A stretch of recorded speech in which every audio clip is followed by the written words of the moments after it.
నిన్నటి నుంచి సోషల్ మీడియాలో ఒక వార్త భారీగా వైరల్ అవుతున్నటువంటి పరిస్థితి. దీనికి సంబంధించి చాలామంది వ్యక్తులు స్పందిస్తున్నటువంటి పరిస్థితి కూడా. సో నేను కూడా ఉదయం నుంచి కొన్ని వాట్సాప్ స్టేటస్ల్లో కూడా చూశాను, అలాగే రీల్స్లో కూడా చూశాను. సో ఇవన్నీ ఎట్లా ఉన్నాయి అంటే, ఫస్ట్ జరిగినటువంటి సంఘటన ఏంటో మీకు తెలియాలి కదా, దాని తర్వాత మీకు క్లారిటీగా అర్థమవుతుంది. వైఎస్ జగన్మోహన్ రెడ్డి ముఖ్యమంత్రిగా ఉన్నటువంటి సమయంలో గత ప్రభుత్వం అంటే టీడీపీ చంద్రబాబు నాయుడు ముఖ్యమంత్రిగా ఉన్నప్పుడు 2014 నుంచి 2019 మధ్యకాలంలో అమరావతిలో అంబేద్కర్ స్మృతివనం అని చెప్పి ఒకటి ఏర్పాటు చేసి దాంట్లో 60 అడుగుల అంబేద్కర్ విగ్రహాన్ని ఏర్పాటు చేయడానికి అక్కడ ప్రణాళికలు రూపొందించడం, ఆల్రెడీ సగం కన్స్ట్రక్షన్ కూడా అయిపోయినటువంటి పరిస్థితి.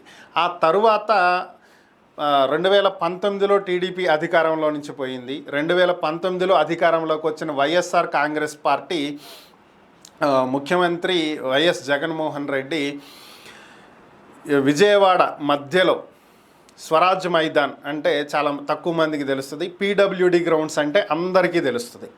దీంట్లో ప్రతి ఏడాది ఎగ్జిబిషన్లు జరుగుతాయి, బుక్ ఫెస్టివల్ జరుగుతుంది. విజయవాడలో ఏది జరగాలన్నా అక్కడే, భారీ బహిరంగ సభలు జరగాలంటే అదే. గాంధీజీ ఇక్కడికి వచ్చినప్పుడు మొట్టమొదటిసారి ఆ ప్రాంగణంలో ఆ గ్రౌండ్లో సభ పెట్టారనేటువంటి ఒక కారణంతో దాన్ని స్వరాజ్య మైదాన్ అని చెప్పి దానికి పేరు పెట్టారు.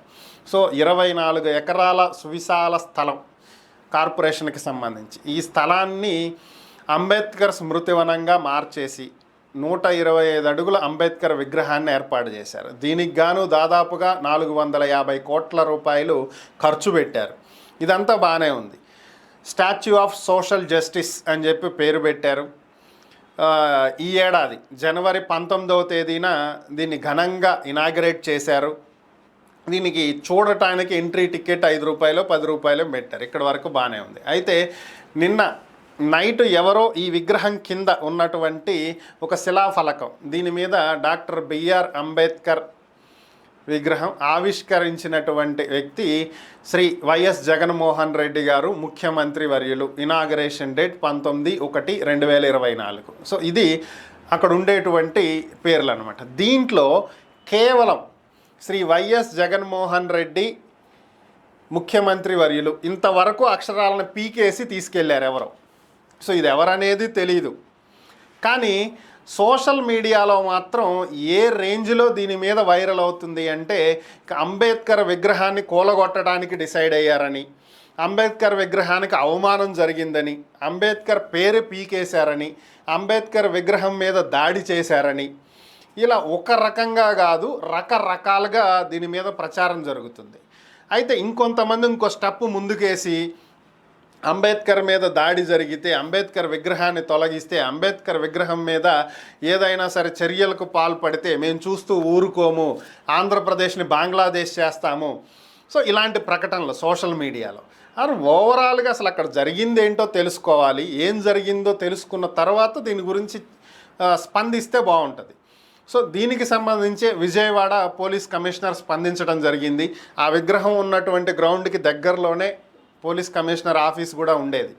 సో వాళ్ళు చెక్ చేసి క్లియర్గా వాళ్ళు చెప్పినటువంటిది ఏంటి అంటే, కేవలం ఈ శిలాఫలకంలో శ్రీ వైఎస్ జగన్మోహన్ రెడ్డి గారు ముఖ్యమంత్రి వర్యులు అనేటువంటి పేరు మాత్రమే పీక్కెళ్ళిపోయారు. మిగతాది ఏమీ ఎక్కడా ముట్టుకోలేదు. అంబేద్కర్ విగ్రహం మీద ఎవరు చెయ్యి వేయలేదు, విగ్రహం మీద దాడి జరగలేదు, ఆయన పేరు మీద కూడా దాడి జరగలేదు. ఇవన్నీ పూర్తిగా అవాస్తవాలు, కావాలని చెప్పి దీన్ని ప్రచారం చేస్తున్నారు. ఇలాంటి అనవసరమైనటువంటి ప్రచారాలు సోషల్ మీడియాలో చేసిన, రెచ్చగొట్టేటువంటి వ్యాఖ్యలు చేసిన, జరగని దాన్ని జరిగినట్టు అబద్ధపు ప్రచారాలు చేసిన చర్యలు తీసుకుంటాం, తీసుకెళ్ళి లోపలేస్తామని చెప్పి గట్టి వార్నింగ్ అయితే ఇవ్వటం జరిగింది.